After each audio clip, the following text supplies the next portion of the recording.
Il y avait autrefois un royaume glacé, où la magie était rare, et le cœur des habitants était aussi froid que la pierre. La princesse Elena, éprise de liberté, décida de quitter son village glacial, espérant trouver un monde où la chaleur serait aussi abondante que la glace qui la retenait prisonnière. C'est alors qu'elle croisa la route d'un chevalier resplendissant, le prince Aemon, dont la richesse rivalisait avec la luminosité du soleil. Pourquoi errer dans ce froid quand je peux vous offrir des joyaux et des trésors qui réchaufferaient même le plus froid des cœurs? Elena, éblouie par la promesse d'un avenir radieux, accepte son offre. Le palais du prince était une vision de splendeur, mais Elena ne savait pas encore que derrière chaque joyau se cachait une ombre. Leur amour donna naissance à une fleur magique, d'une beauté incommensurable, qui commença à se répandre dans tout le royaume, ramenant la vie et la chaleur. Cette fleur, modeste et délicate, symbolisait quelque chose que la richesse ne pouvait acheter. La vraie magie de la vie. Mais la quête insatiable d'Aemon, pour des pierres toujours plus grandes et précieuses, le conduisit à l'obsession.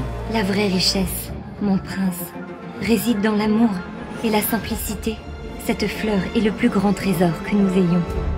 Mais le prince, enfermé dans son désir insatiable, ne pouvait comprendre. Il devenait fou, obsédé par l'envie de trouver le plus beau et le plus grand des rubis.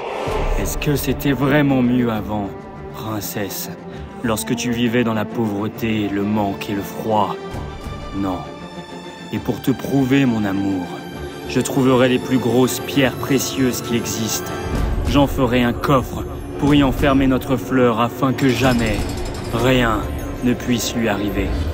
Elena, préoccupée par le sort de la fleur et craignant pour son amour avec Aemon, prit la décision difficile de quitter le royaume.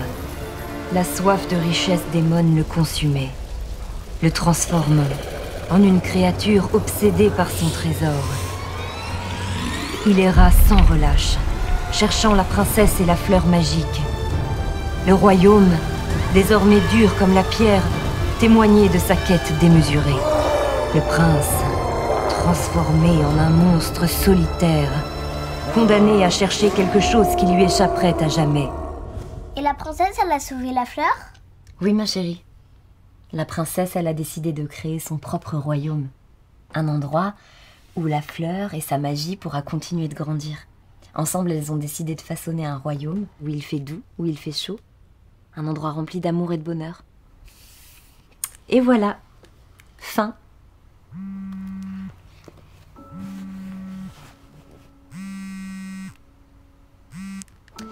Allez, au dodo. Encore une, s'il te plaît. Oh non, on a dit une histoire et au lit. Bonne nuit, mon cœur. Je t'aime.